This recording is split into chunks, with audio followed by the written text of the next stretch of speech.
We'll start with the prayers. Om Sahana Bhavatu Sahanau Bhunaktu Sahaviryam Karavavahai Tejasvinavaditamastu ma vidvishavahai. Om Shanti Shanti Shanti.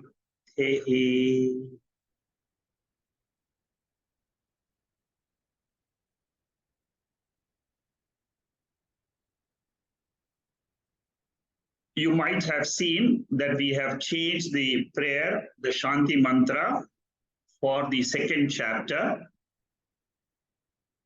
For the second and third chapter of Taittriya Upanishad, this is the Shanti mantra we'll be chanting. The first chapter has a different Shanti mantra. This is a unique aspect of Taittriya Upanishad. So, our study of Taittriya Upanishad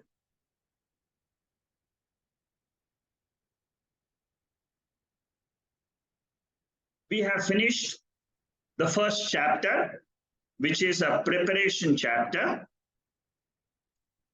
for the students to get the qualifications necessary for the study of this Upanishad. Upanishadic study is a unique study. It is unlike objective world study. Suppose you study physics, chemistry, mathematics, or psychology, or medicine, or engineering. All these are objective sciences. Upanishadic study is a subjective science. It teaches me who I am. Very, very unique study. Very, very few people come to this study. And very, very few people continue the study because it is slightly abstract. And it requires preparation of the human intellect. All the acharyas, they stress the importance of focusing of the mind, expansion of the mind for this type of study. As you progress further and further in Upanishadic study, you will realize how important it is to have a clear mind so that what the Upanishad wants to teach me, I can absorb it. So that was all about the first chapter. Then we started with the second chapter, which is the main teaching of this Upanishad. The third chapter is a revision of what has been taught in the second chapter. So the second chapter is extremely important for all seekers because Taittriya Upanishad focuses on Panchakoshas. Mandukya Upanishad focuses on the three states of the mind. These two Upanishads are a must. Because in Atma definition, you get the reference of the Panchakoshas, the three avasthas, and the three sharirams. So one has to learn, is there anything which is beyond the five koshas? Is there anything beyond the three states of experience which we have through the mind? And the answer to that is given in this Upanishad and in Mandukya Upanishad with reference to the three states of the mind. Each Upanishad has its own style of presentation. The truth is only one. And what is the truth? Truth in Sanskrit is defined as Brahman. When you are doing the spiritual study, unfortunately, most of the literature is available only in Sanskrit. And the commentators have written also in Sanskrit. Shankara Bhashyam is in Sanskrit. The commentary of Shankara Bhashyam is also in Sanskrit. So you can imagine, Upanishad is in Sanskrit, Shankaracharya's commentary is in Sanskrit. There are some commentators who have commented on Shankaracharya's commentary, that is also in Sanskrit. Sureshwaracharya has written a brilliant commentary on Brihadaranyaka Upanishad, Vartika. It's called as Vartika. So Acharya, Shankaracharya's disciples have written commentary on Shankaracharya's commentary. And people like us who are in this age are trying to understand the same truth, which was discovered by Shankaracharya, which was discovered by his disciples. And whoever has realized his own self, because this world has not changed. The world of Panchabhutas remains the same. In all the ages, this world remains the same. It is the world of Panchabhutas. But living in this world, what did they discover is what we are also trying to discover. It's an amazing science. You see, this entire Brahma Vidya is an amazing science. As you go deeper and deeper, you will realize how deep the rishis have gone in their search for the self. I will now go to chapter 2, this particular slide, which we were discussing last week. The first mantra of, I have discussed this, I have presented this slide last week. And the first mantra of the second chapter, the first mantra is given in this slide. Very, very important mantra. It is the Sutra mantra. Based on this mantra, the whole Upanishad is written. The second chapter, third chapter, everything depends on this one mantra. So it's extremely important you understand. And Shankaracharya quotes this mantra hundreds of times throughout his commentaries on any Upanishad or any other works which he has done. Three words are extremely important. Satyam, Jnanam, Anantam. The whole Vedanta can be taken up from these three words. You can start and you can end with these three words if you want to teach Vedanta. The whole world has come from one entity.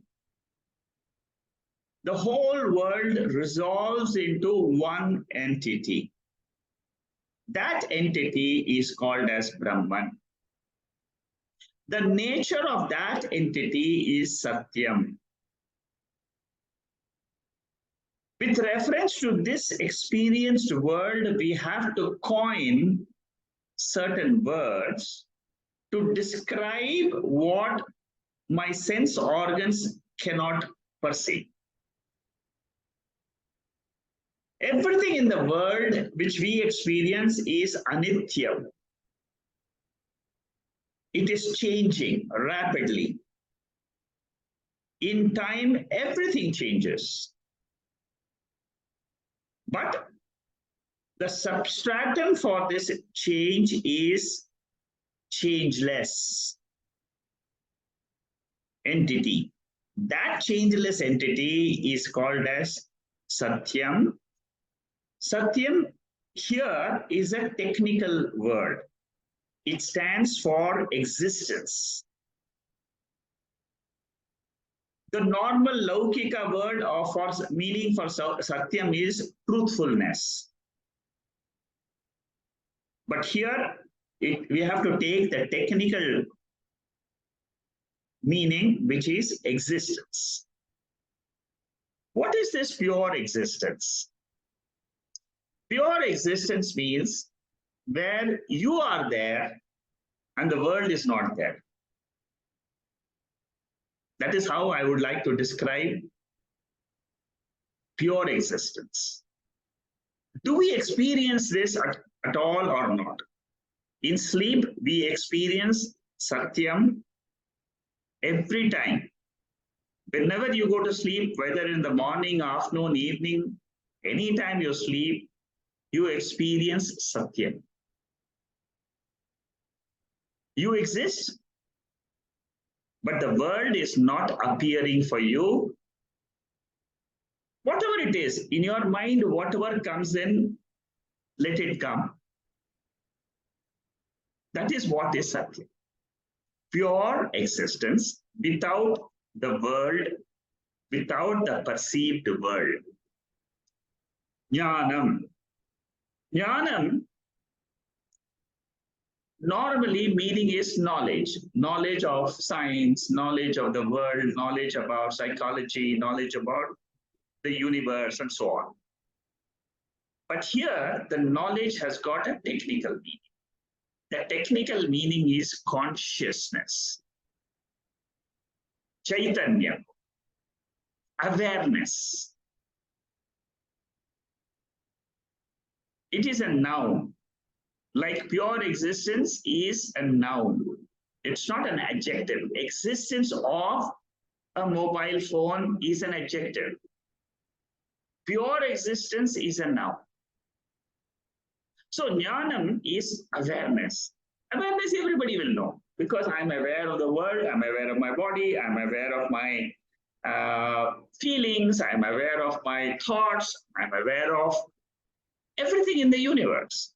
My fingers, I'm aware of my reflection in a mirror. All this is awareness. What Upanishad says is, you remove the word off. Awareness off. You remove the word off and whatever follows from off. And then look at pure awareness. That is what you are in sleep.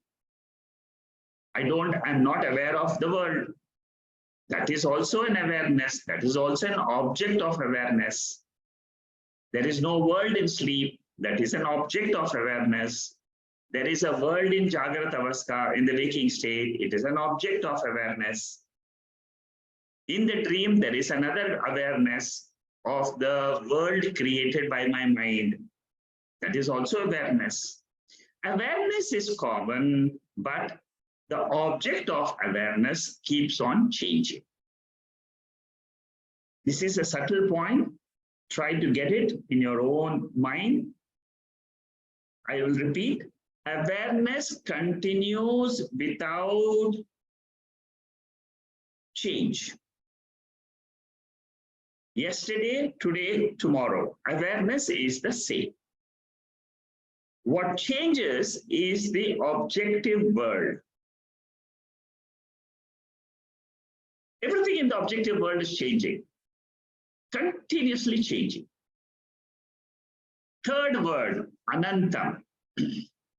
There are two meanings for Anantam. One meaning is Ananda. That's what everybody knows. Satyam Jnanam, Satchidananda. So Ananda means happiness, bliss. That is one word, that is one meaning. But here the technical meaning is limitlessness, which means something which is infinite. Finite means what? Finite means limitation, change. Anything finite is subject to change. Because everything in the world which we experience is finite. Nothing is infinite in this world. So there is something which is beyond this world, which is infinite, which is not affected by time. It is not affected. What is the definition of infinite? Definition of infinite is anything which is not affected by time, space, or objects is called as infinite. Limitless existence consciousness is that entity, that substratum of this whole universe, and that is the definition or nature of Brahman. Okay, very, very important definition. Without this definition, you can't enter spirituality. This word will be continuously used, Brahman, Brahman, Brahman, Brahman, throughout our study of Upanishadic study or Brahma Sutra. The word Brahman must be clear. If you don't understand Brahman, again ask me a question at the end of this session. I'm willing to go through this because I want each one of you to understand what is this nature of Brahman. If you have doubts on this, ask me. What is the method of knowing Brahman? Is the next question. Now, first we have said what is the nature of Brahman. It is Satyam Jnanam Ananta. Next question. Where can I experience this? The Upanishad says you can experience this only in the Antakaranam. Antakaranam is an internal instrument popularly called as the mind. It consists of not only the mind, it consists of the intellect, it consists of the ego, and it consists of the memories. But generally it is known as the mind. The mind is the guha. Guha means cave. It is in the cave of the intellect, in the cave of the buddhi. That is what this mantra is saying. Brahma vida abnoti param tadesha vyukta satyam jnanam anantam brahma. That is the definition. And where can you experience this? Yo Veda nihitam guhaya, in the inner instrument, inner cave. Parame yoman. Parame yoman means it is the space, it is the absolute space. See, what we experience outside as space is objective space. Where is the mind located? Not in the objective space. It is in the absolute space, which is the space of Atma. That is why it is called as the cave of the intellect, cave of the heart. And it is called as transcendent Akasha. You have to go beyond what our eyes can see or what our other sense organs can perceive. Next question, how should one know this Brahman? Okay, so you have said so much about this Brahman, Satyam Jnanam Anantam, it is inside the cave of the heart. How should I know this Brahman? The only way to know this Brahman is to claim I am that Brahman. As a witness consciousness of the presence of thoughts, absence of thoughts. Remember, each word which I am putting here is extremely important. You must understand the depth of these words. Our mind wakes up in the morning, it experiences the world. Our mind goes to sleep. This world which we experience through the sense organs is not there in the sleep state.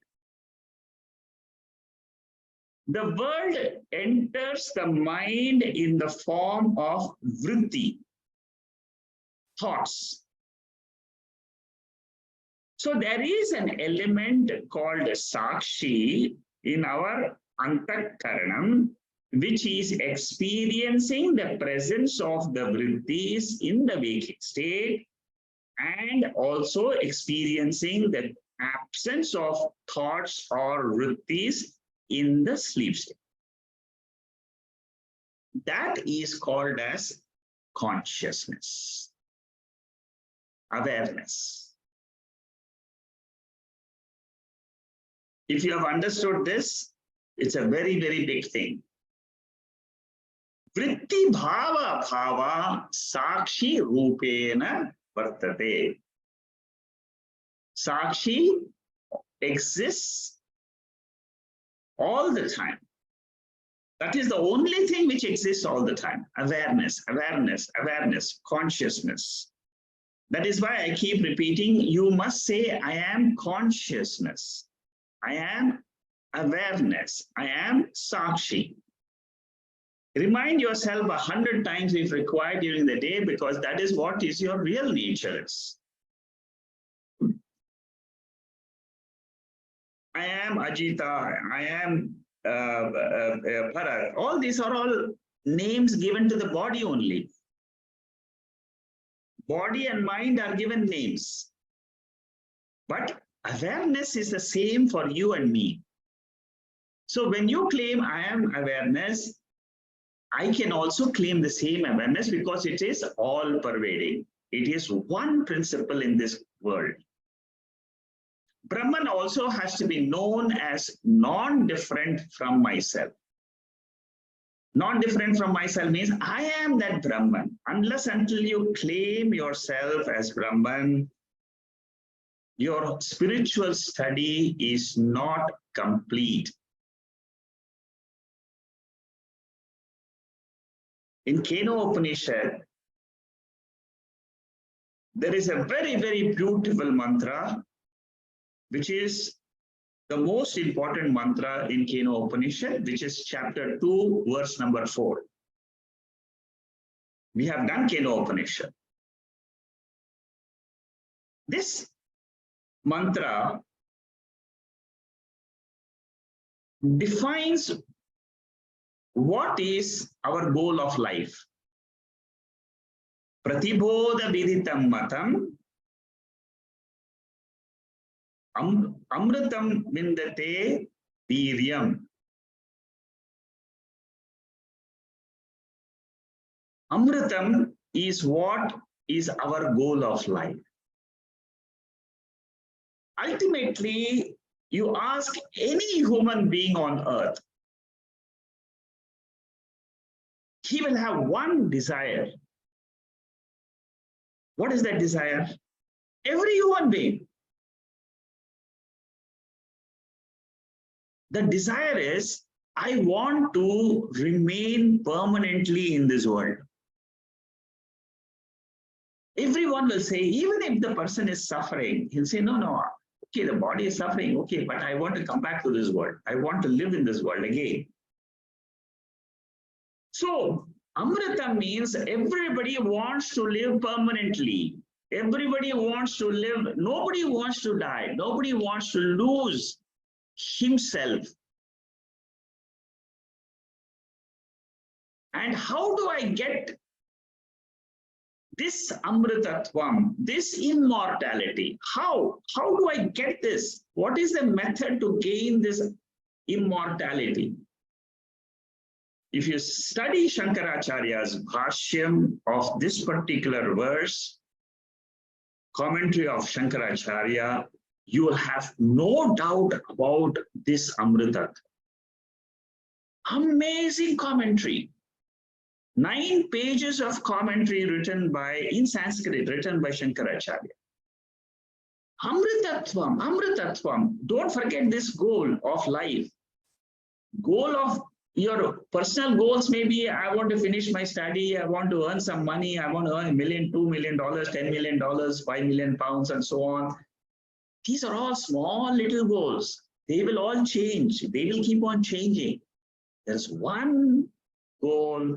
I want to know who is this indweller of this body, who is undergoing all these experiences in life. What is that nature of that indwelling principle? Is that a dying principle, or is it an eternal principle? And there Shankaracharya says, you are that eternal principle, immortal principle. Anybody who wants to get rid of fear in life, study that commentary of chapter 2, verse 4 of Keno Upanishad. Again and again, study that commentary. Till your fear goes away. You will get result when you study that. Same thing here. In Taittriya Upanishad, what is Shankaracharya? What is, if you look at the commentary of this verse, which we will try to do it later on after we finish a few of these slides, what he says is there is a consciousness which never dies, which is never born. That consciousness is my real nature. That existence principle, bliss principle is my real nature. Hold on to that and say, I am that, I am that. The teacher says, roars in Chandogya Upanishad, Tattvamasi, Tattvamasi, Tattvamasi. 9 times the teacher roars.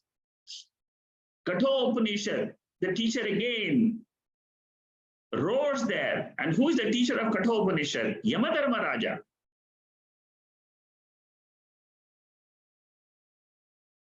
Yama is supposed to be the principle of time in this world.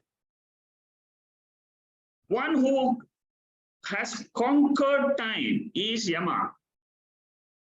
He's the teacher in Katha Upanishad, and he teaches a 9-year-old boy and says, Nachiketa, he says, I will teach you.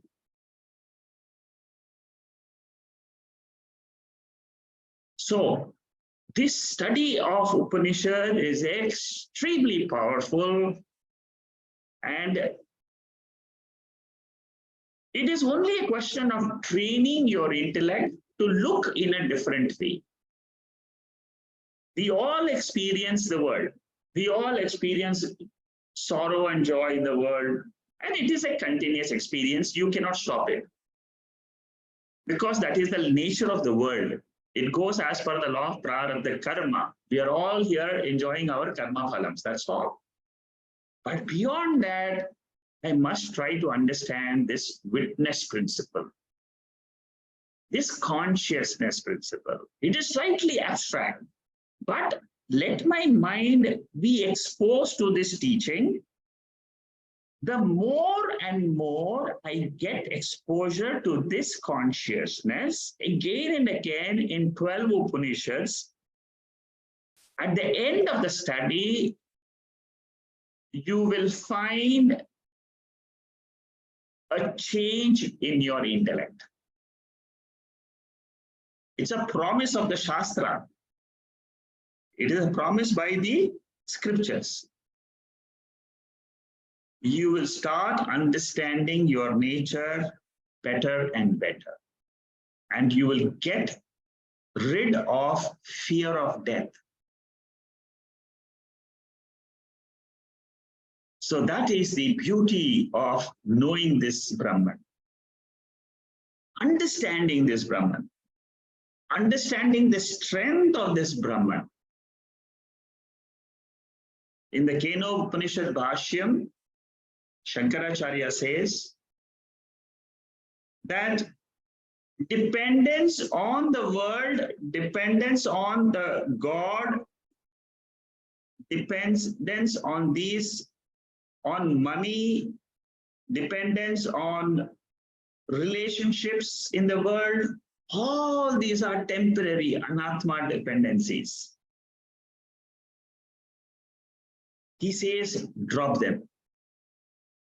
Depend on the self. There is an Atma. Depend on that Atma for everything which you want in life. That principle is there in you. That God principle is there in you. Depend on the self. So we need to move from world dependence to God dependence, from God dependence to self dependence.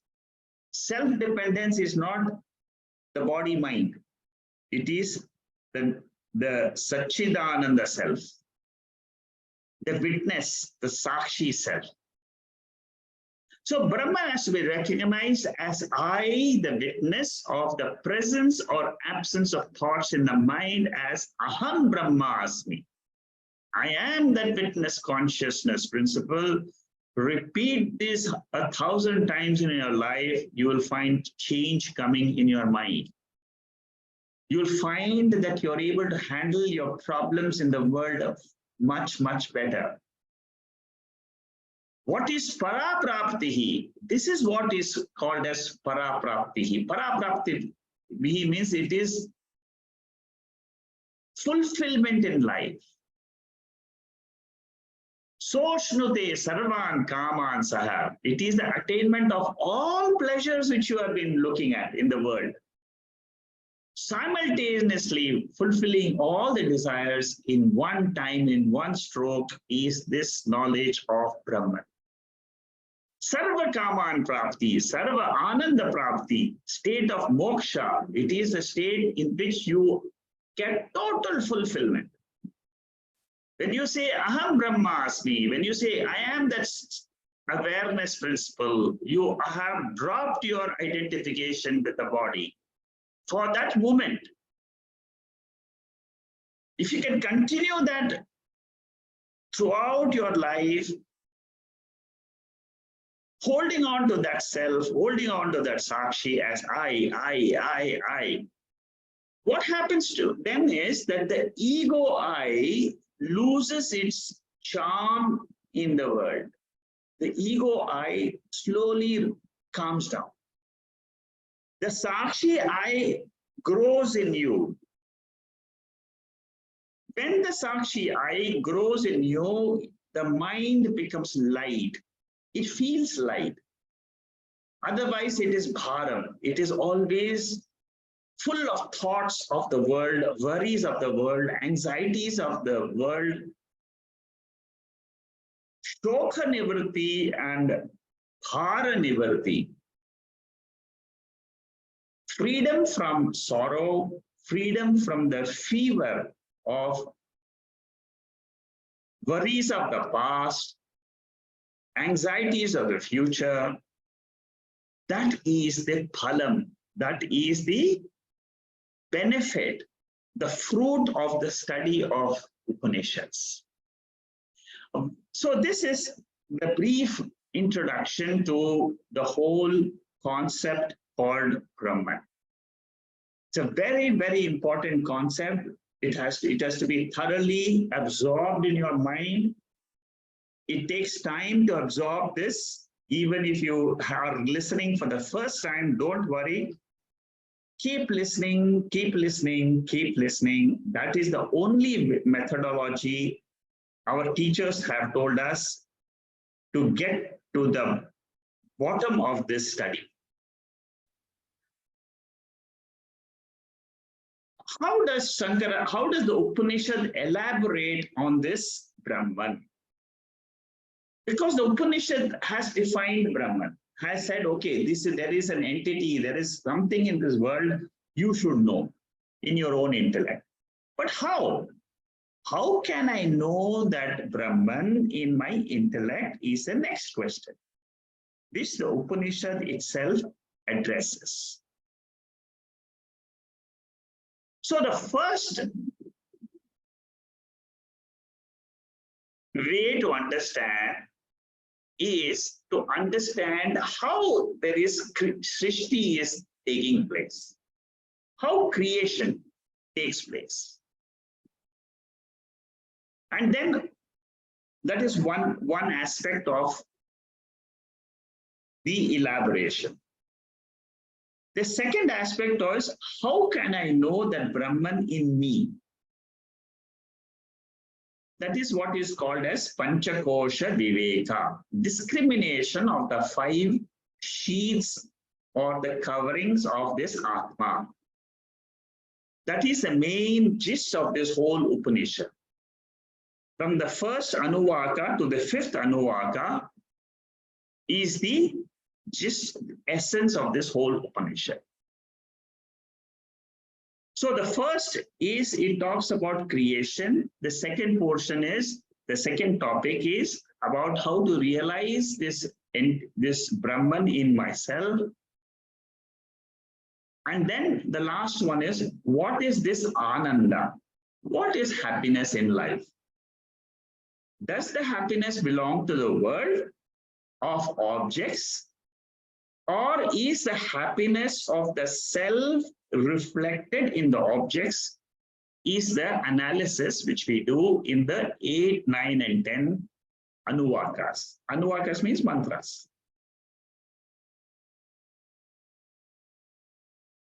The first mantra is the definition. The second mantra is the explanation of how Srishti takes place, how creation takes place. The third mantra to the 5th mantra, to the 3, 4, 5, 6, 7, 8, all those mantras, up to 7th mantra, 3 to 7 is talking about 5 koshas. And then 8, 9, and 10 is talking about the analysis of happiness. This is how the broad picture of this Upanishad is. Like I said, I'm going to now get into these mantras slowly. I will explain to you a little bit about each of these mantras. And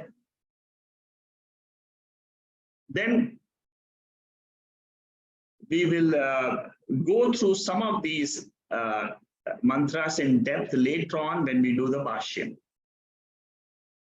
So the creation has been explained in the first mantra before, where it says that from this Atma is born the 5 elements.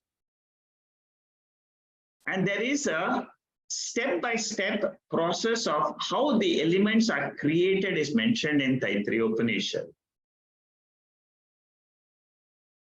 It says that from that pure entity called as Brahman, first came Akasha, space. Akasha gave birth to Vayu, the air principle. Vayu gave birth to Agni. Agni means fire principle. Agni gave birth to Jalam, and Jalam means water. Water gave birth to Prithvi. This description of creation you don't get in science at all. This is Vedic description of this universe. You'll find the Vedic description of the universe is very different, very, very different. When you study Prashna Upanishad, you will come to realize how deeply our rishis have understood creation. Just through their thinking capacity. And it is mentioned in Prashna Upanishad. It talks about nadis, it talks about how the mind rests in the heart during sleep, how it comes out during dream, through the nadis, through the veins, and how there are 72 lakh nadis in this body. So much of knowledge is available. So that is all Vedic description of what the universe is and what we are. So the second Anuvaka talks about Annamaya. See, I'll give you a gist of what this 5 koshas is. Listen carefully so that you understand. Once you understand the gist, then you will understand these mantras very easily. When we look at ourselves, the first thing which strikes us is the body, the gross body. The gross body is nothing but it is made up of the gross 5 elements, which are visible. The gross elements after Panchikaranam, those who have studied Tattvabodha, I'm just revising that. So the body is made up of gross elements, 5 elements. It is visible to us. And it is born of food. The food eaten by our parents, the essence of that becomes the child. And therefore, the Upanishad says that the gross body is nothing but it is derived from food, which is eaten by our parents. Now, details of what this body is, all that is given in the Taittriya Upanishad. In the different analysis of Shankaracharya's commentary, you'll find a lot of details are given. This is one covering of the jewel called as Atma or Brahman, which is hidden inside our intellect. The next covering is prana. So all of us, normally we refer to our body, which is born on a particular date, and we say, I am this gross body. We conduct our transactions in the world only with reference to the body. Every time we do transactions. So we cannot neglect the body at all. Throughout our life, we can never neglect it. It is a kosha. It is a covering. It is covered by what? The subtle element which covers this body, the gross body, is the prana. Prana here means the life-giving force. The air outside, when it goes into the body, it is the life-giving force. When the prana goes away from the body, we say the body doesn't exist anymore, it withers away. So prana is one principle, but then in the body, it gets divided into 5 parts. We will study those 5 parts later. Prana, Pana, Vyana, Samana, Udana. These are all the 5 functions of one prana in different locations in the body. The digestive system, the circulatory system. Udana means the prana which helps the jiva to get out of this body and move into the next body. There is a force. That force is also controlled by prana. It is in the throat. So, which pushes the jiva. Jiva means what? It is just the 5 powers of the sense organs and the mind. It takes that jiva outside the body and pushes it into the new gross body. As soon as we leave this body, there is another body readily waiting for us. That is what Chandogya Upanishad says. In a very minute form, it is available. It's already available. That is the law of nature. So the mind goes away from this body, enters a new body. Again, it starts growing. Again, it goes through the emotion of joy and sorrow, joy and sorrow. Again, it leaves the body. So pranamaya is the physiological system. It maintains the body. Second sheath. This is the second sheath. Third sheath is the Manomaya Kosha. Manomaya Kosha means what? It is the mental sheath which is subtler than the prana. According to Veda, we are going now step by step from gross to subtle. That is how the Veda wants us to realize Atma. The purpose of study of the five koshas must be very clear to you. You must know that I'm studying this Upanishad because I want to know myself. There is something which I don't know today. I want to know that principle which is lying beyond all these five koshas. What is the mind? Mind is an invisible factor. All of us will say that, of course, how do you say it's invisible? It is known to me. Yes, it is known to you, but it is invisible to the sense organs.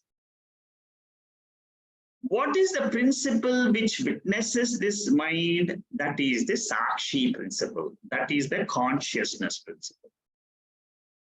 So now we have gone from gross Annamaya to Pranamaya.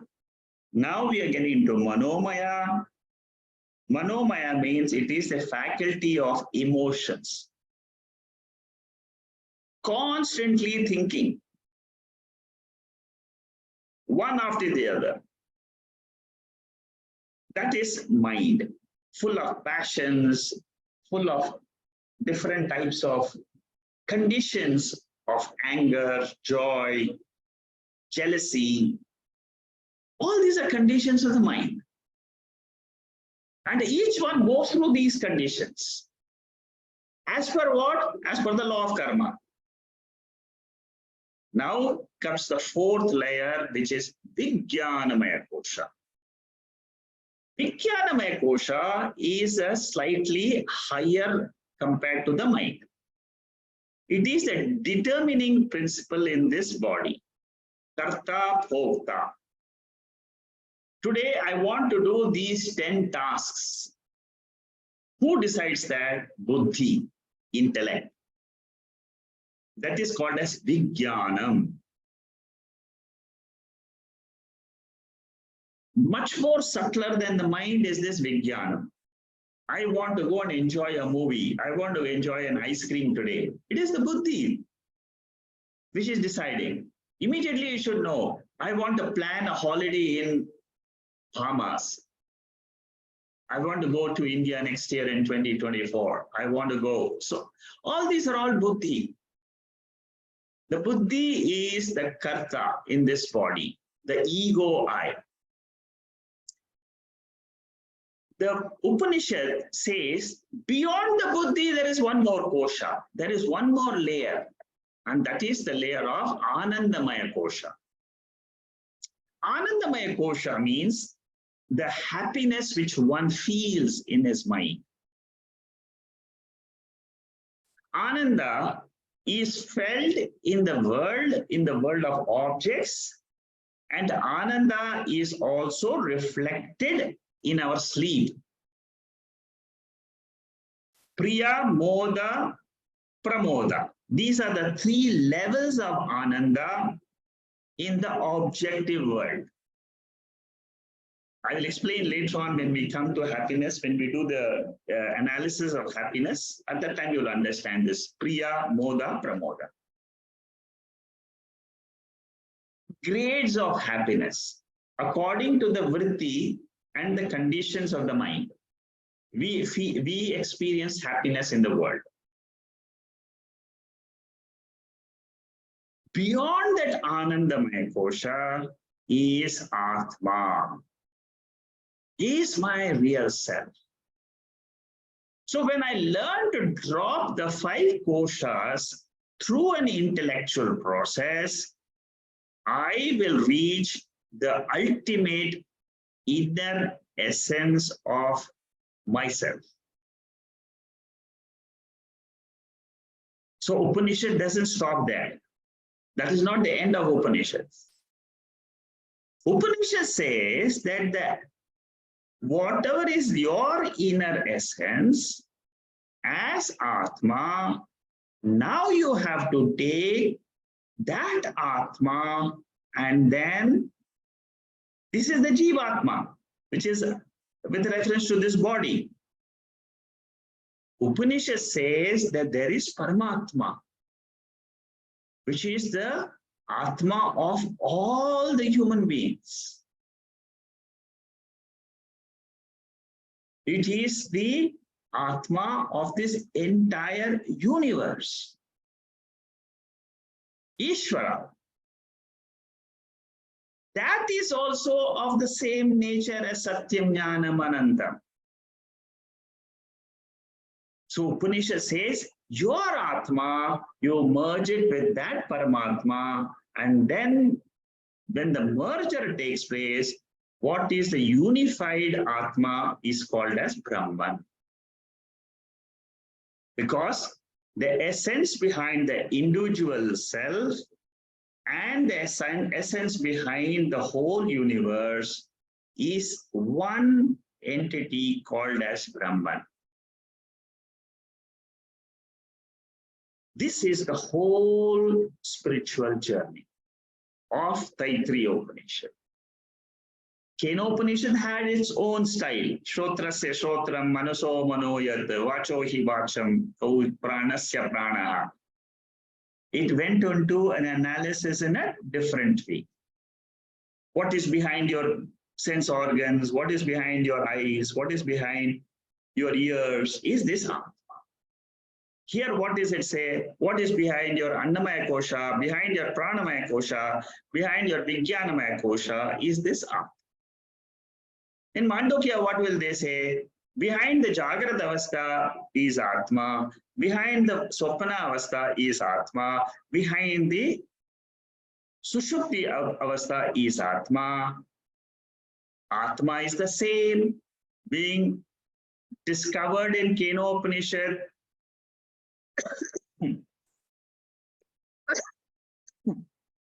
Discovered in Taittriya Upanishad, discovered in Mandukya. Okay, now let's go into this second mantra. Here, what it says is all beings are born of food, they live by food, and ultimately go back to food. Here, we are talking about living beings with reference to the sthula body. Ultimately, the Pancha Bhutas, the earth element goes back to the earth. That means our body, which is primarily earth, chemicals. Our body is made of chemicals, and the chemicals, they all go back to the earth. The Vayu Tattvam in this body goes and joins the Vayu Tattvam outside.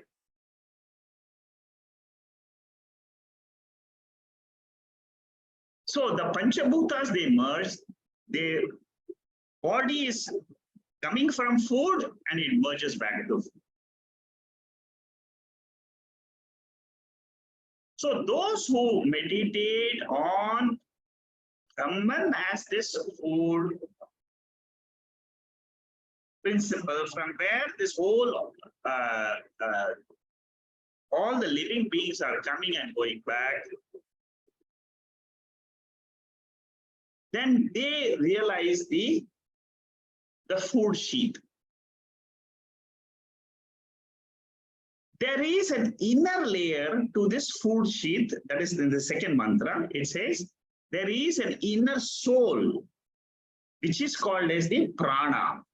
So the moment you say you are identified with the prana, your identification with the sthula shariram goes away. That is why in meditation, when you focus on the breath, you close your eyes and focus on the breath, you lose sight of your body. You will no longer be identified with your body, you will be identified with your breath. You can try this out. And then when you are identified with the thoughts, third level, then what happens? Your identification with the breath goes away. And then you're only involved with your mind. So here they say that the second one is the prana. And this prana is the support of Annamaya. That is why it says it says that this prana is the Pucham Pratishtha. It is the support of Annamaya. Similarly, next we will say Manomaya. Pranamaya and Manomaya are taken in the third verse. So Pranamaya is the life of all beings. It is the universal life principle. So what it says, meditate on Brahman as this prana. You see, ultimately it is the same entity which is appearing and disappearing. One Brahman is appearing as this body, one body. It is appearing as so many 3 billion bodies, in this universe. So prana is the life principle. Meditate on this life principle and then realize that this prana is made up of, covered by something which is subtler than the prana, which is the mind. How to see this in your own self, I have explained to you. Gross body, if you just open your eyes, you can see the body. Close your eyes, focus on your prana, you can know what the prana is. Close your eyes, focus on the thoughts. From the prana, from the inhalation, exhalation, immediately take your identification to the thoughts, that is mind. So these are the 3 levels you can go deeper and deeper. From Manomaya Kosha, you go to Vijnanamaya Kosha. Vijnanamaya Kosha is what? Vijnanamaya Kosha is the Karta Bhokta. And this is covered by what? It is covered by Anandamaya. Okay? So one kosha of the other is explained step by step. And slowly your mind has to travel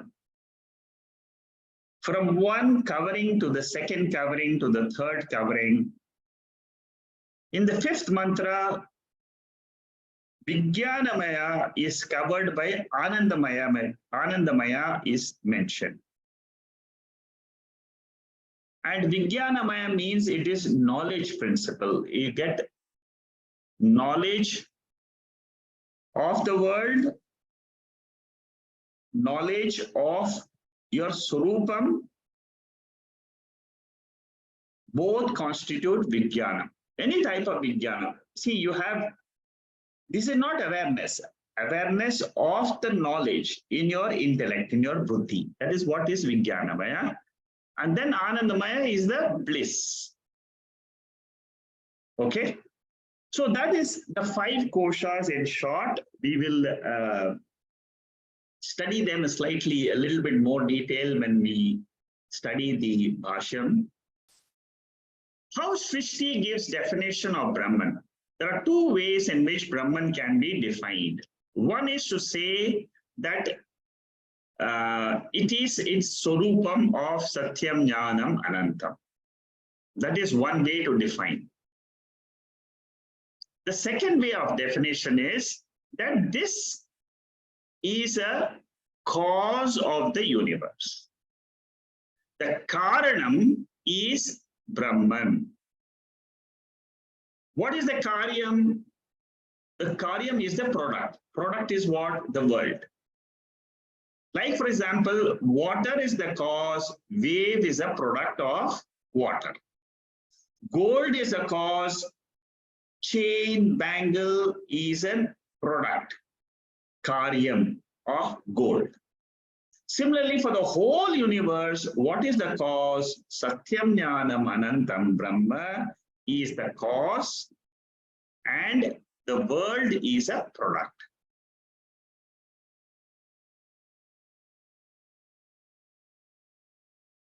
What exists in 3 periods of time is this Karana. It exists all the time. In the past, it was existing. In the present, it is existing. In the future, it will exist as the cause of the universe. So this is another way of presenting Brahman.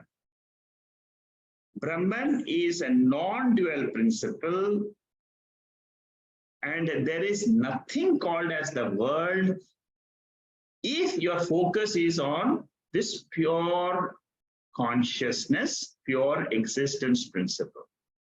That is why we say it is Advaitam. Can we say it is gold and bangle? It is not two.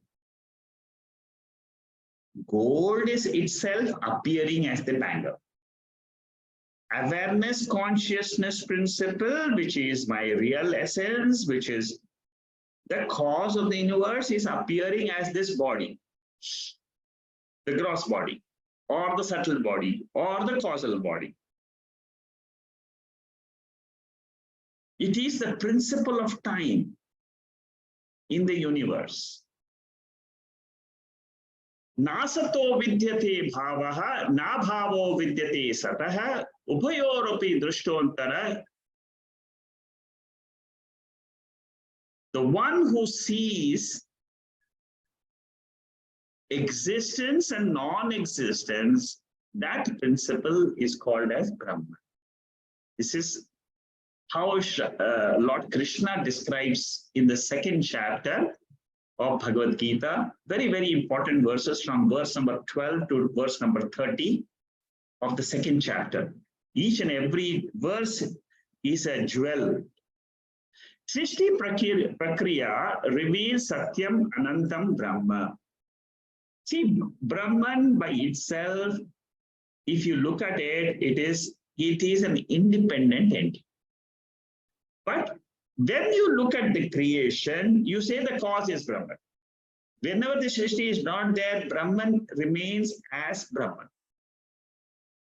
Srishti Prakaranam is from Atma comes the space, from space comes the air, from air comes the fire, water, earth, from the earth comes the herbs, from the herbs, plants comes the food, from the food, the man eats the food, and again, the whole cycle repeats. And the koshas I have defined is Annamaya, Pranamaya, Manomaya, Vijnanamaya, Anandamaya, and ultimately the substratum for all these five koshas is called as Brahman. Like you have for the dreamer, there is a substance called as waker. The waker is a substratum, is the Adhisthana. Similarly, for the waker, there is a substratum called as Brahman.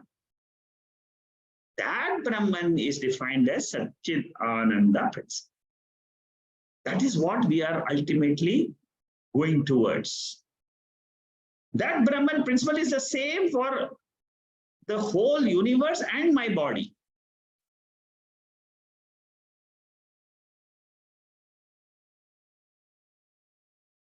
Now I'm getting into the topic of Panchakosha Viveka topic. I have given you a brief gist of it.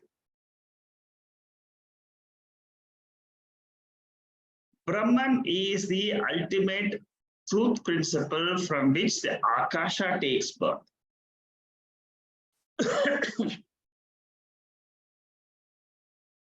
From Satyam Eva Shiraha, from Satyam Brahma comes this entire universe. So 2, 3, 4, 5 Anuvakas up to Anandamaya Atma is this Brahman explained as the substratum. The Upanishad takes the mind of a student from gross to subtler plane, and that Nyaya, that logic is called as Arundhati Darshana Nyaya or Shakha Chandra Nyaya. See, mind has to get acclimatized to appreciate the subtle. Like in Mount Everest also, you go from lower plane to the, you go to base camp, then you have a camp after 5,000 feet, 10,000, 30,000 feet, and so on. So the subtlest is Anandamaya, but the Upanishad doesn't go straight to Anandamaya. It goes Annamaya, Pranamaya, Manomaya, Vijnanamaya, and then Anandamaya. When the mind is in Anandamaya, it enjoys calmness, fulfillment, peace, happiness. All these are experienced by us. And Ananda, or experience of happiness, is three categories: Priya, Moda, Pramoda. Pramoda means you become one with the object called as the ice cream. The ice cream is in your mouth and you're enjoying the ice cream. That is the highest Pramoda. Ice cream, I want to have ice cream. Your thought has come in the mind. That is Priya. Moda means you're right in front of the ice cream shop and you can see the ice cream. That is Moda. Happiness grows when you're thinking of ice cream. Priya. When you are very close, Moda. Happiness is really growing inside you.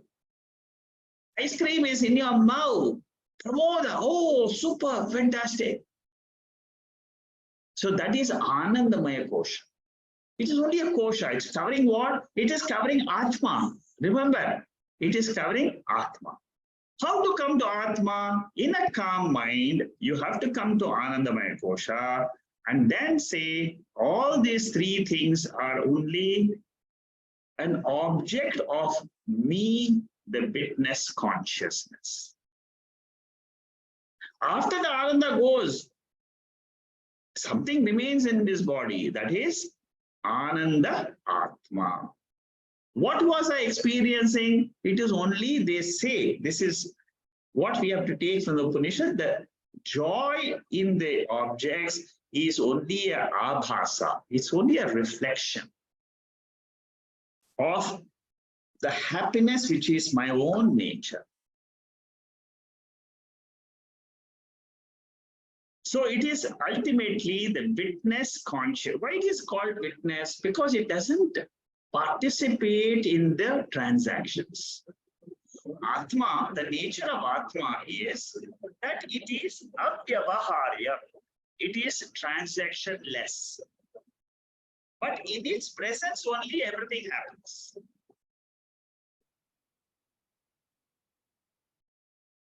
So Brahma Pucham Pratishtha, when you see again and again, when you listen in the mantras, it means it is a Mahavakya. Brahman is the substratum for the entire creation, including Ananda Atma. And this Brahman can be known only as a witness. That is why in Anandamaya Kosha, the 8th Anuvaka is a Mahavakya. Sayaschayam Purushe. The one who realizes this Brahman, this consciousness in his own antakaranam, when he realizes that he has attained the fulfillment of life, and it can be done only in one way. I am that Brahman, I am that consciousness principle. Unless you say that in your own mind, this study will never be complete. Brahman initially is studied as an object outside. But as you grow in the study of Upanishads, you have to learn to own up that Brahman in your own intellect and claim that Aham Brahma Asmi. Kosha Ananda and Atma Ananda. These are the two Anandas which we generally experience.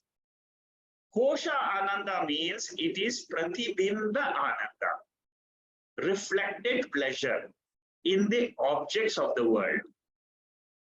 Suppose you see your daughter or a son in front of you, you feel happy. What is happening?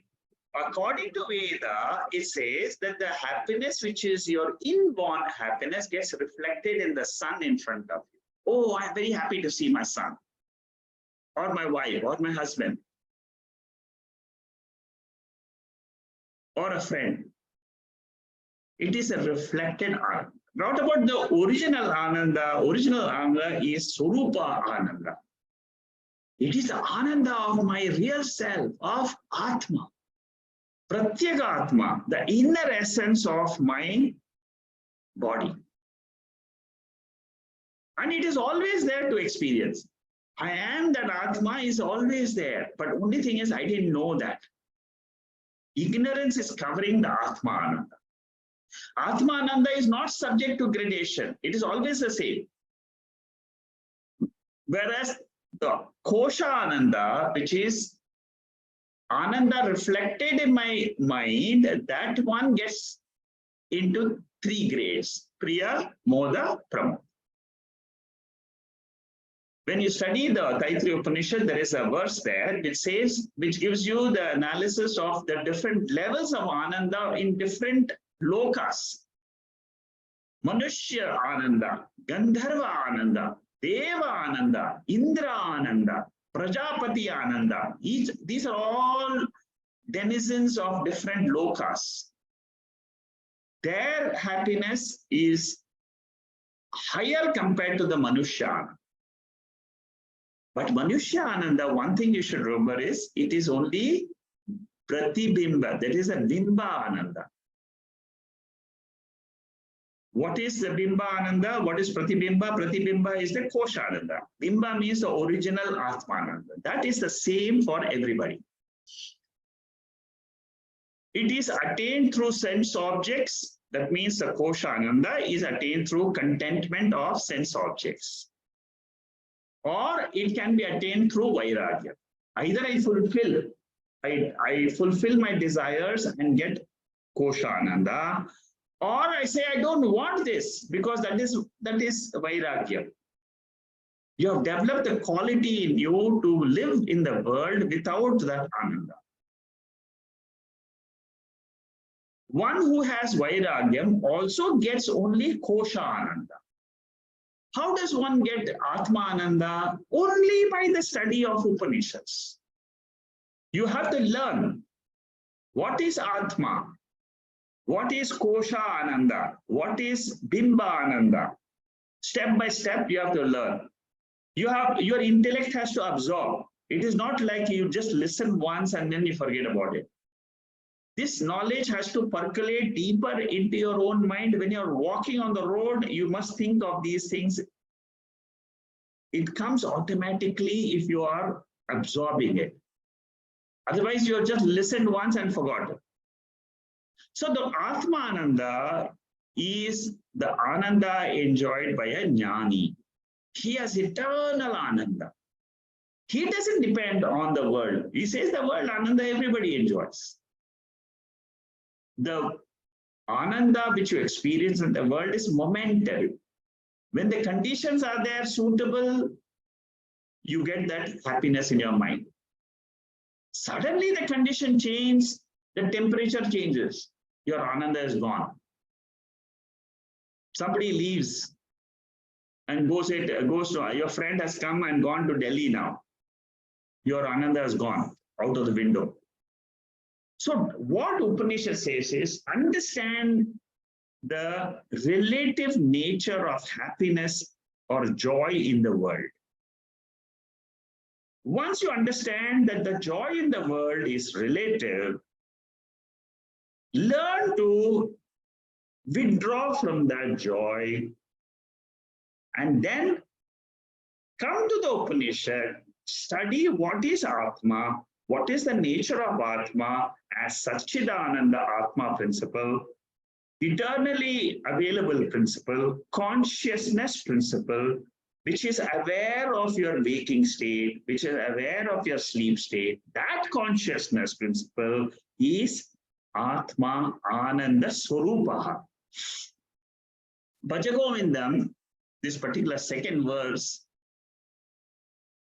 says that give up your thirst for the wealth. Devote your mind and thoughts to the real Ananda. Be content with what comes through actions in your life. Let it come, let it go. It came, I made £1,000,000. Unfortunately, I lost in the stock market. Okay, be it. It will go away. One day it will anyway go away. So these are all transient, fickle, fleeting. Everything in the world is fleeting. Remember this. Morning has come, afternoon has come, evening has come, light has come. Again, tomorrow morning will come again, night will come again, the day after will come again, the night will come. Weeks have gone, months have gone, years have gone, decades have gone. No control. I have no control over it. That is what is life. But beyond this there is a substratum called as Atma. I learn in the Upanishad how to identify with that Atma. Slowly, I take my attention. The way the Upanishad teaches me, I also go through that motion. Aham Anando Asmi, and because of the Vairagyam, because of the withdrawal from the other Kosha Anandas, I am able to enjoy Brahma Ananda. Brahma Ananda is Swarupa Ananda. That is what we have discussed now. Swarupa Ananda is different than the Kosha Ananda. Sarva Kama Praptihi. So the one who has realized that Atma Ananda is a fulfilled person, that is the Mahavakyam in this chapter. Sayaschayam Purushe, remember that verse, yeah? That is a very important verse. We'll again see that in our repetition of the Bhashya. The ninth Anuvaka is a joy felt by a jnani. Yato vacho nivartante aprapya manasa saha anandam brahmano vidvan na viveti kutaschana. Once a person realizes this Brahman, he says he is a jnani. And he is not afraid of anything. See, this is the proof. Earlier I said in the last class, the fear will only go away when you know Atma. On what basis did I say that? On the ninth Anuvaka. Second chapter of Taittriya Upanishad, the ninth mantra, the first section has the proof. What is the proof? It says the one who knows Brahman becomes fearless. He gains immortality. He goes beyond time. So, he never has regrets in life. Why have I not done this? Why did I commit this sin? All this is gone. At the level of Atma, there is no sin. There is no papam, there is no punyam. All these are at the early stages of our study. But when you come to the final study, final steps, na punyam, na papam, na saukyam, nothing is there. It is pure Atma alone exists, is the ultimate teaching of the Upanishad. Upanishad concludes with this mantra, and this mantra which says the person who realizes he crosses grief in this world, he gains sympathy, he has no fear. Jnani never goes deep into any sorrow in life. He doesn't hurt anybody. He doesn't have guilt. Guilt means karta. I have done this, I have done this, I have done this. I shouldn't have done this. That is guilt. Hurt is as a bhokta. He did this to me, he did this to me, he talked rudely to me, my son was shouting at me the other day, he shouldn't have done that. I'm a bhokta. I feel hurt. Neither the guilt, neither the hurt belongs to the Atma, it belongs to the Jiva, which is undergoing this journey of Jivatvam due to law of karma. Atma has got nothing to do with it. the jiva, which is undergoing this process, realizes I am not a jiva, I am the sakshi of this jivatva mind. I am the consciousness. He learns to differentiate mind and consciousness. The more we study the Upanishad, the more we will go deeper and deeper in the study of our mind. Jnani sees kartrutvam and bhoktrutvam as mithya. Mithya means it appears, but it is not real. It is appearing. My waking state is appearing. My dream state appeared. My sleep state appeared. Last week, it appeared. Only the waking state, I'm taking it as real. What Upanishad says is drop the waking state also as unreal. Go to Brahman or Atma as your real nature. With this, I will conclude today. And this Anuvaka 6, next slide, number 35, I will start next week. We will continue this Taittriya Upanishad, and let's see how we conclude this portion of our study. It's a very, Taittriya Upanishad is a very systematic study. It helps, it's a very step-by-step study. It helps a student, an early student, who wants to reach that pure Atma. He finds the study of Taittriya very useful, because he comes to realize each of these koshas in himself. Okay?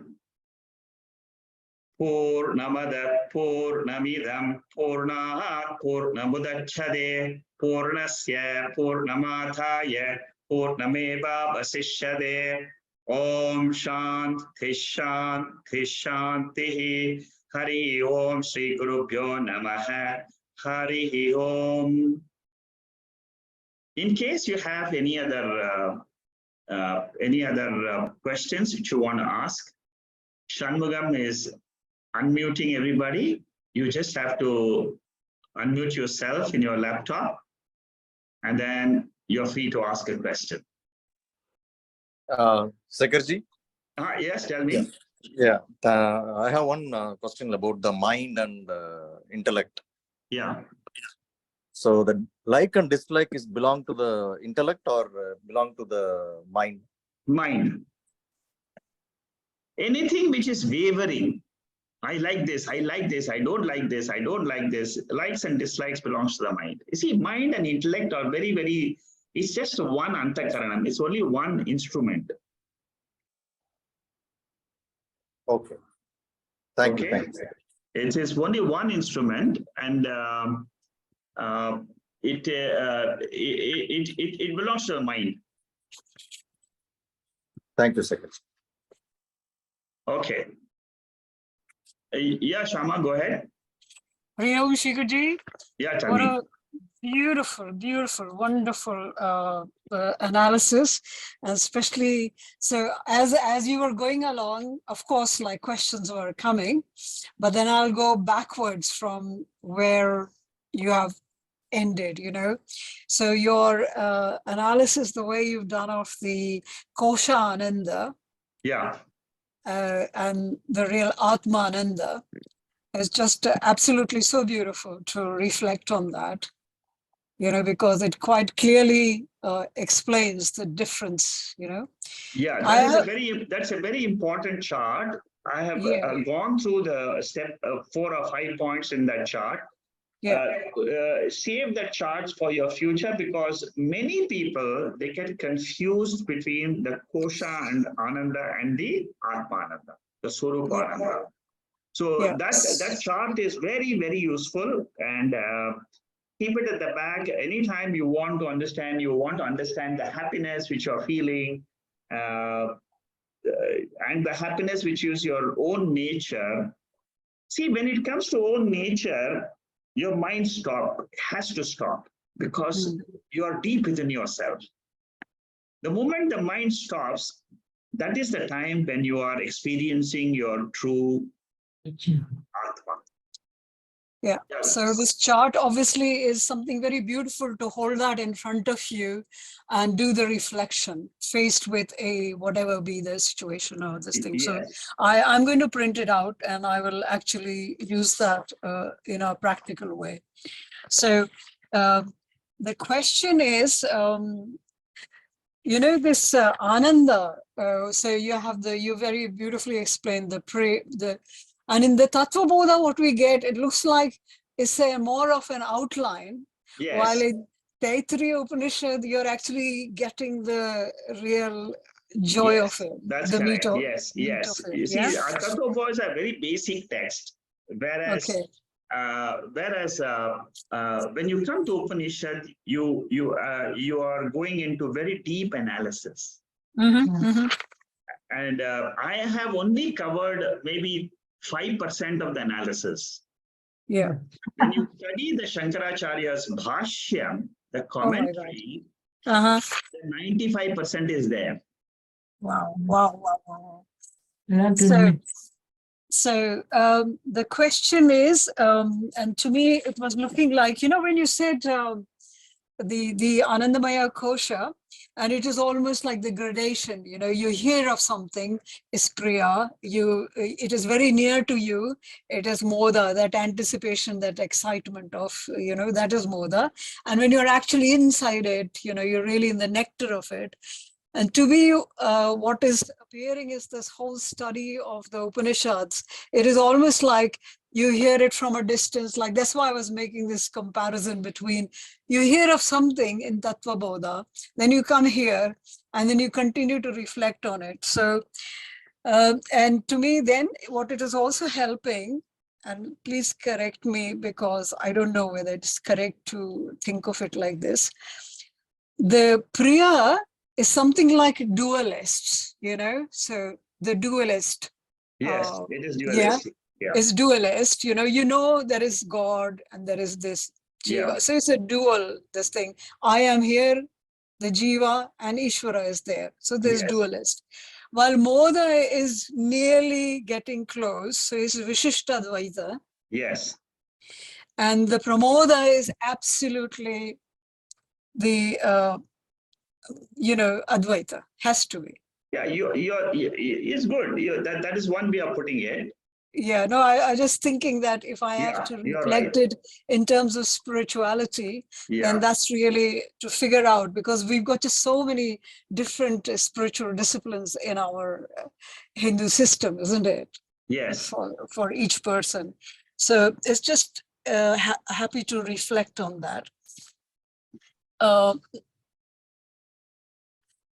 The question here is about when we say Anandamaya Kosha, it is actually the Kosha wherein you finally experience whatever you're experiencing, and it is very much dependent on the object that is triggering that, isn't it? Correct, that's right. It is an object which is triggering, but the happiness is only a reflection on that object. Suppose you of your own Atma. Yes. The reflection is of you, the Atma, are existing, that is your nature. But when the object is in front of you, it is a condition of joy, which is conditional joy. Yeah. So that is because of a reflection, your own reflection on that particular object. Yeah, own reflection or reflection of the Brahman itself. It's a reflection of Brahman itself. So, yeah. So, for example, if we suddenly meet a totally unknown person and you realize, oh my God, this is so wonderful, so beautiful, whoever this person may be. In other words, it is actually that person is uncovering that part of my desire to see the God.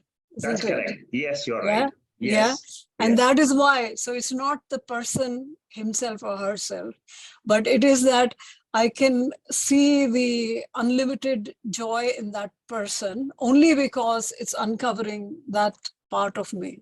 Correct. That's right. You of see, my for own example, Atman. yeah, that's correct. You see, if, for example, you see a newborn baby, it gives you a bundle of joy.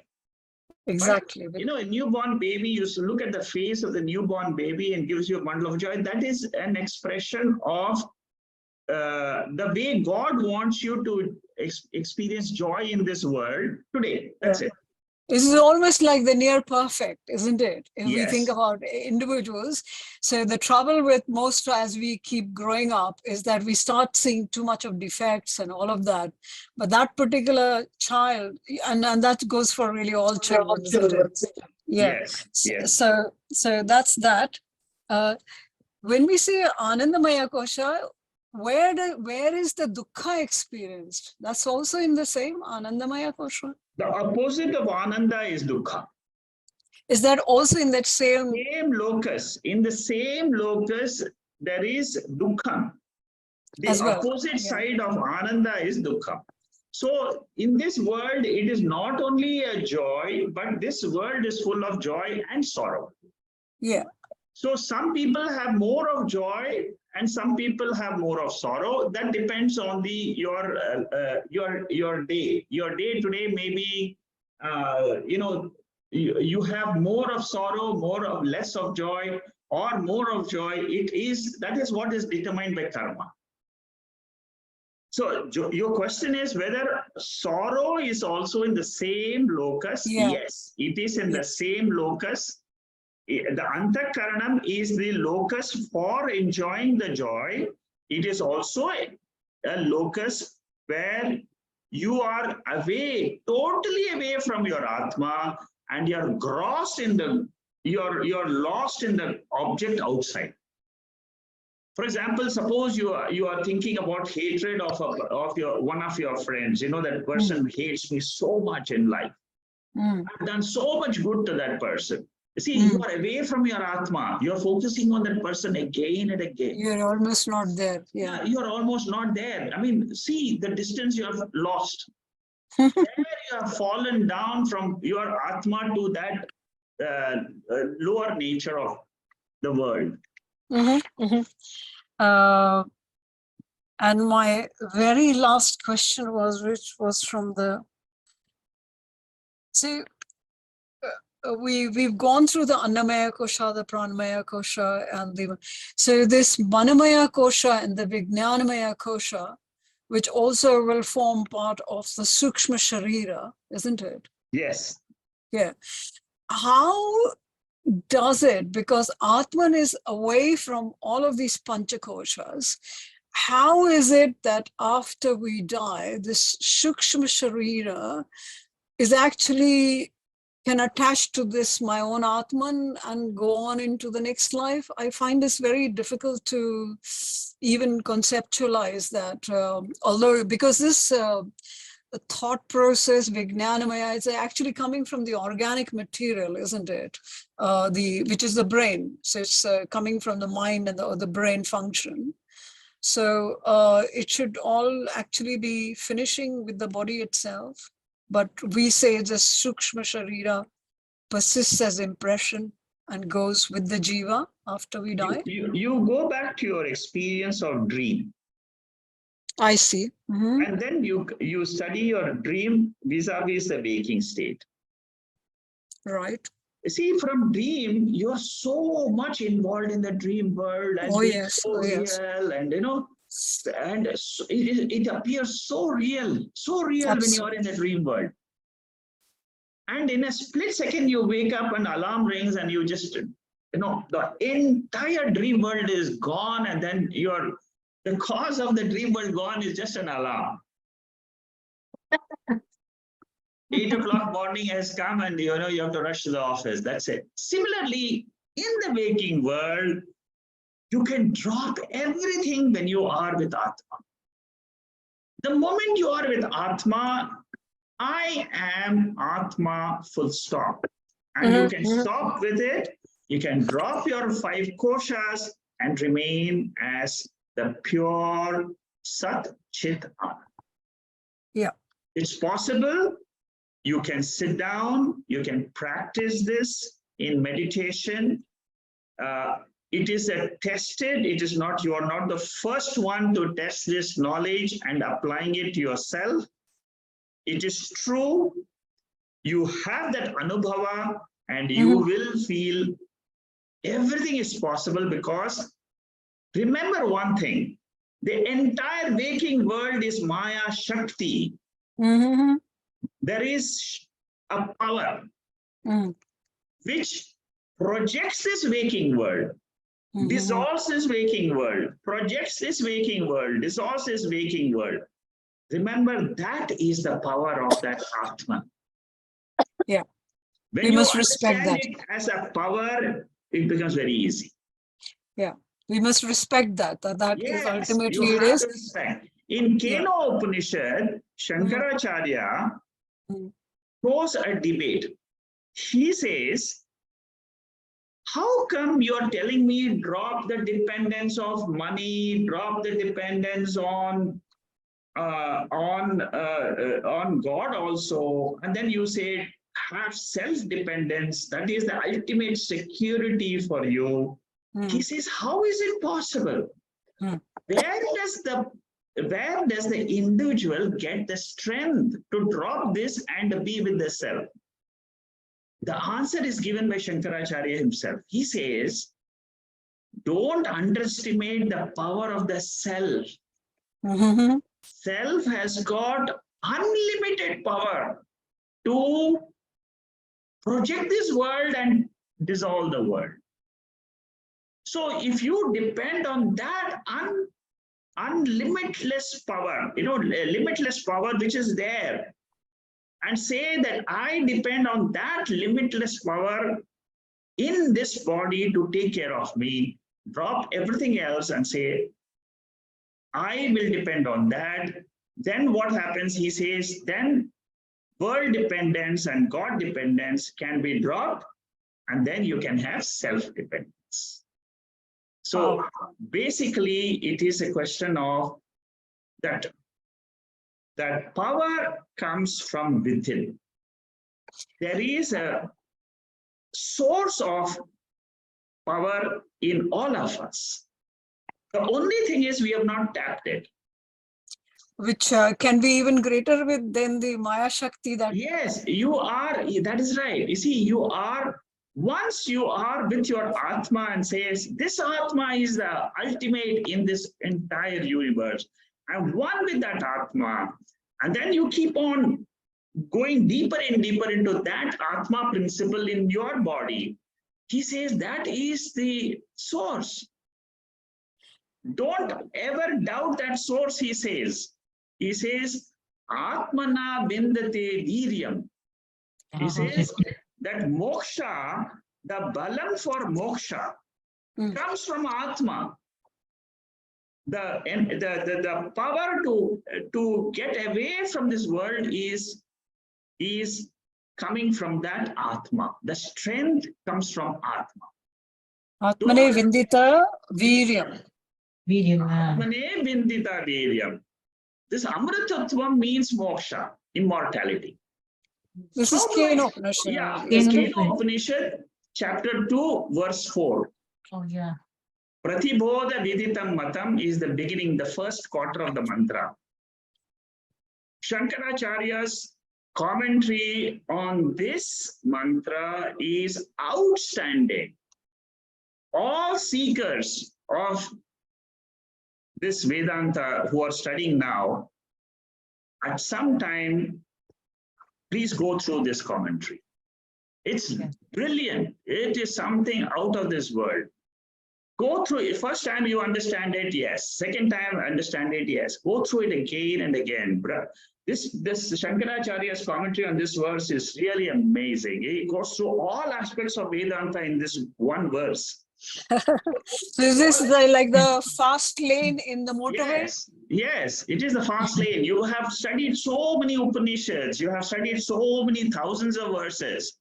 And here is the one verse. It's one beautiful verse where I find no other verse in the entire Upanishadic study where Shankaracharya proves to you that you are immortal.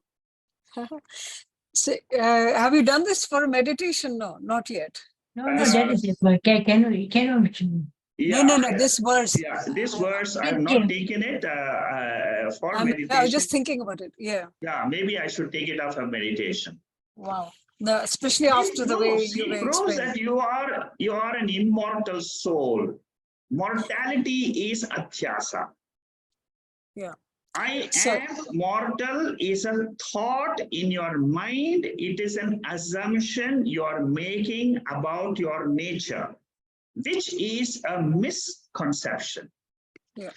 The I think truth, the truth is you are immortal. That is the truth. But you are thinking I am this body. That is a wrong assumption. Shankaracharya says, drop this assumption. You are in the lap of immortality. And the moment this immortality as a concept, you understand, it is the ultimate success of Vedantic study, because that is what is moksha. Wonderful. To just hear about this is just so beautiful. So yeah, today's lesson, there's so much to take away. Thank you. Thank you. So can I ask you? So can I ask you a question, sir? Yeah, there's somebody else who has been waiting. Shanta. Shanta, can you ask? You wanted something? You put up your hand for a long time. Yes, thank you. The question is again, continuation of this Anandamaya kosha, and you mentioned that Vairagya also also enjoys koshamaya Ananda. Now I'm a bit confused because a person who withdraws from this world of enjoying all these objective things, understanding that they are temporary, becomes a Vairagi. And when we say that he also enjoys Koshamaya Ananda, is Vairagya not a Jnani? Or is it considered that by default he's not yet a Jnani? What is it? Yeah, you're right. Vairagya person is a seeker of knowledge. He's still not a jnani. So there is a wonderful commentary of Shankaracharya on Taittriya Upanishad on this analysis of Ananda. I hope I can take it up, but when I go through that, you will understand it slightly more deeper. But just to say, there are two ways to get Ananda. This is Shankaracharya's brilliance of mind.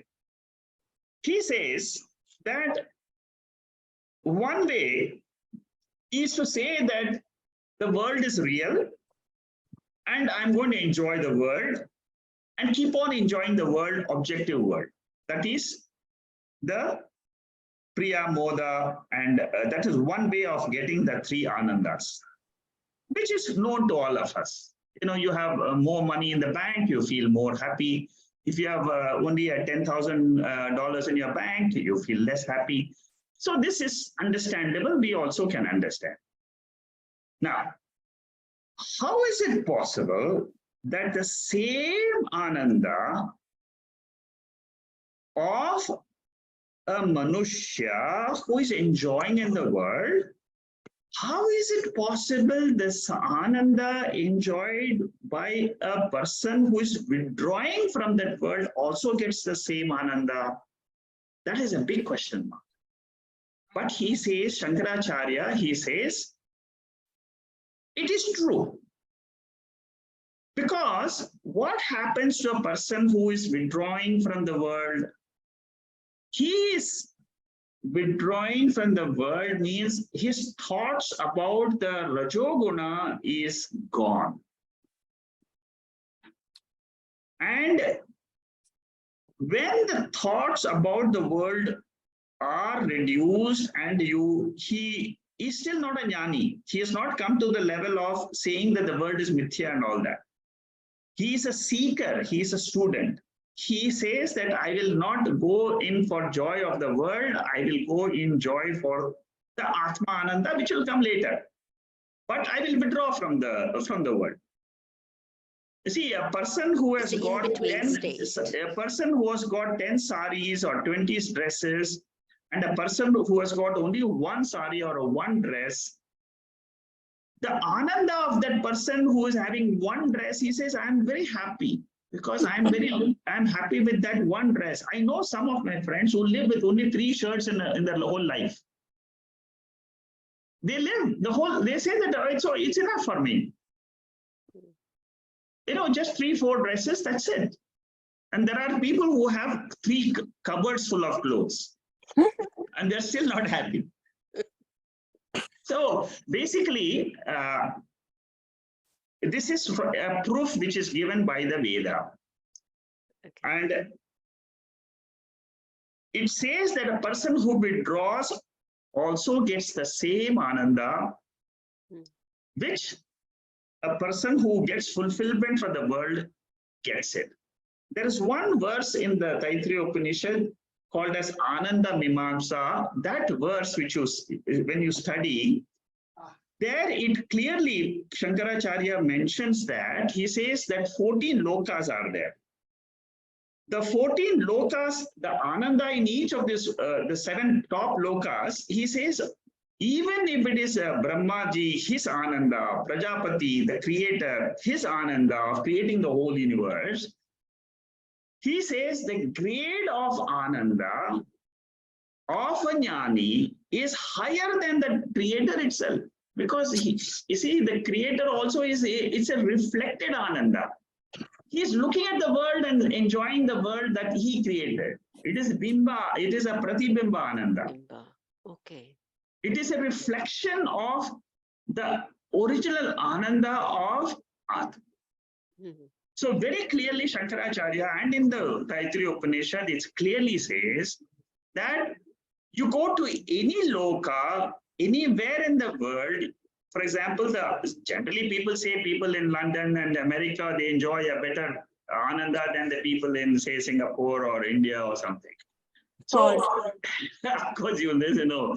So I'm just saying that it's all grades.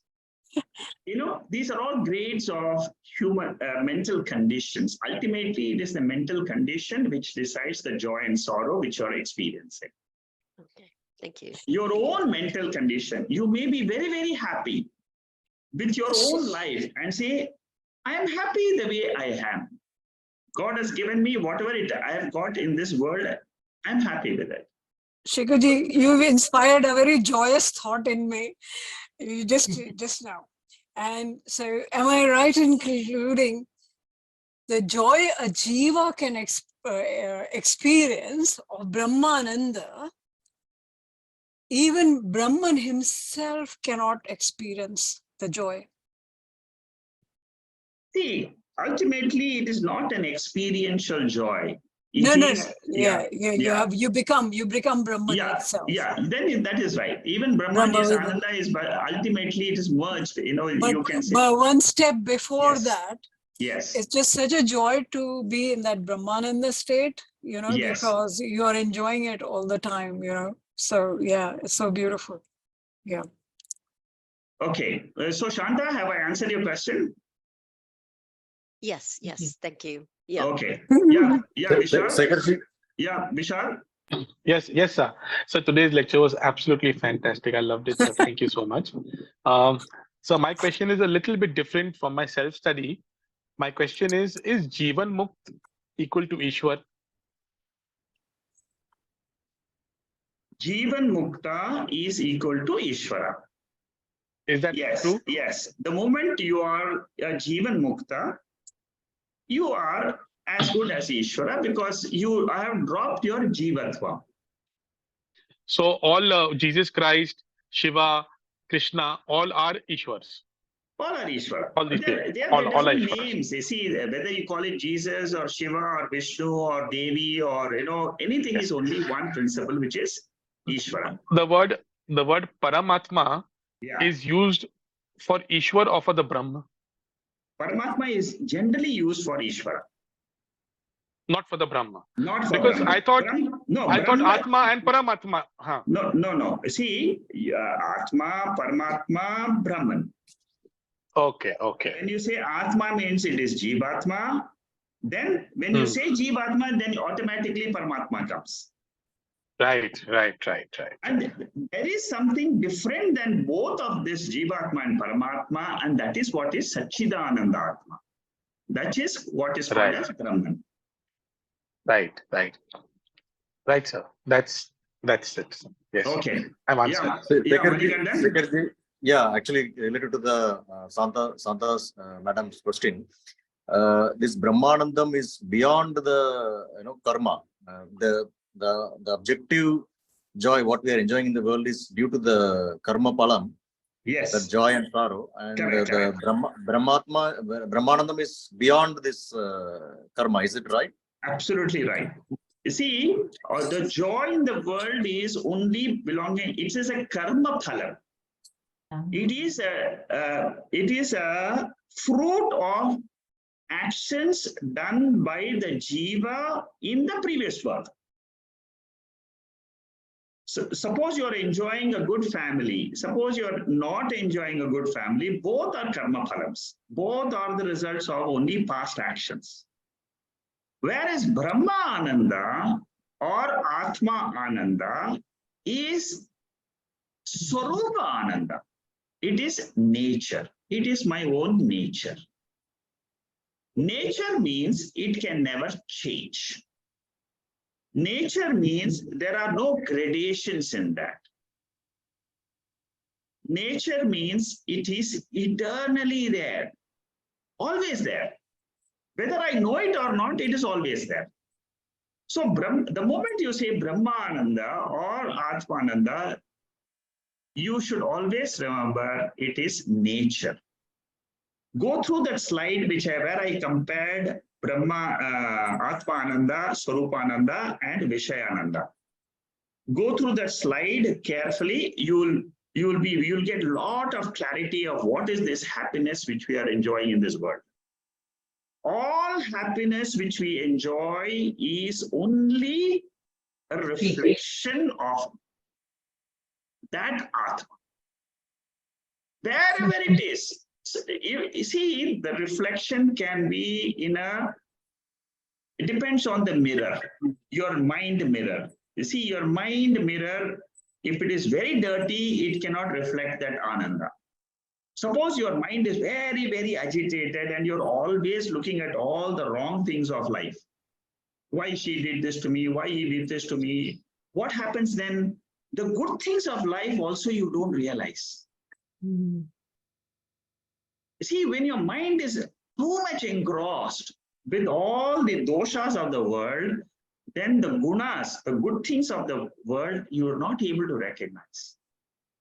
All of us are truly blessed with a lot of good things in life, but we don't recognize and acknowledge all the good. The first thing is our health today. God has given us health to enjoy a talk like this. It is a great thing. It is a very, very important to have health as one of our as you see. When I'm not talking about health, 100% health is not possible. 100% good health is not possible. It's only gradation. But whatever good health we are enjoying, it is a great blessing. So coming back to your question, Brahmananda is totally different. It is just sitting down quietly in a place and saying, I am that Atma, full stop. Don't let your mind start thinking. The moment the mind starts thinking and starts questioning, then you're getting involved with the world. Thank you, Secretary. Okay? All right. Very good.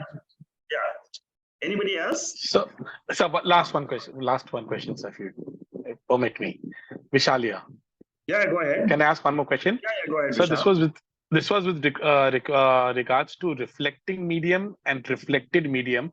There's a confusion little bit about what is the reflecting medium, what is the reflected consciousness, that I'm not able to grasp completely.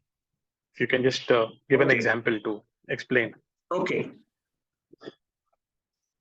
What the Upanishads say is you start with the pure consciousness. How do I start with the pure consciousness? Pure consciousness means I am existing as some entity. You don't know what it is. Let that entity be blank at the moment, which is what I am in my sleep state. In my sleep state, I have no consciousness of the body, no consciousness of the world. Upanishad is telling me I am pure consciousness at that stage. That is the first thing you have to sync. Your mind has to sync with this thought first. Okay. Now comes the Jagrata Avastha. You have to understand what is this waking state. Upanishad says waking state is a state of the mind. The mind has the ability to go to sleep. The mind has the ability to wake up. Consciousness doesn't get up and it doesn't have waking state and dream state and sleep. There is a reflection of that consciousness in the mind. The moment I wake up, there is a reflection. The power behind the mind is the power of consciousness. In the waking state, the moment I wake up, what happens? I become aware of my body. I become aware of the world. This is a mixture. Now, the Jiva, who was the pure Brahman in sleep, has now become Jiva with a mind. And now the Jiva is confused. Now the Jiva is getting involved with the usual humdrum of life and so on. With the Maya, in a way. Yeah. What the Upanishad says is this entire waker is a reflection. You can say it is a reflection of that pure Atma, or you can say it is the mind which has got the reflection of that consciousness. So when you say reflected consciousness, you're referring to the mind. Reflecting or reflected? Reflected. When you say I am the reflected consciousness, you're talking about your mind which is awake, and then that mind has got that awareness of, is got the reflection of that consciousness. It is general awareness in the mind. That power in the mind then is going towards the sense objects through the sense organs, and then you experience then we experience the world. Objects. So when we experience the world through our sense objects and the information comes back to the mind, then does the mind then behave in a different way? My question is the mind behaving in two ways, reflected also and reflecting? Because in one sense, the consciousness is shining through the mind and creating the outside world. Yes, and then correct. See, when the mind has got the reflected conscious in it, it becomes a powerhouse. It is just simply a powerhouse. Once that powerhouse starts going through the sense organs to the sense object, then what happens? Then all the reflections of the vrittis which are in the sense objects, they come back to the mind. Yes, sir. That time now, what is the mind? The mind is having a dual role. That means in that sense, because yes, the mind plays a dual role. The mind is that. Now, when the vritti comes back to the mind, then the mind interprets those objects. Correct. See, the information. Yes, when I see the sunrise, it says the sunrise is beautiful. When I see the moonlight in the night and say, oh, this moon is fantastic today, Or, there's so many interpretation which happens every time the mind is with sense objects. It can, they say this rasgulla is very nice, or they say this food was horrible today. There was so much of mirchi in the food. So these are all interpretations of the mind. The mind interacting with the world is an agent. Right. The mind, right, sir. Yeah, is an agent. You see, the mind is an instrument to enjoy the world. So can we say that the mind also kind of creates the world through the light of the consciousness behind it and become the powerhouse? All the time the it mind creates is the world. creating. Yes, it is creating. And also interpreting the world once it creates the world. That is the buddhi. That is the buddhi which that is is the good, buddhi. bad. Yes. Right. Yes. Okay. So thank you so much. Now it's much clearer. Thank you. Okay. Good. A lot of deep Very questions are coming up. Yeah, Chandra.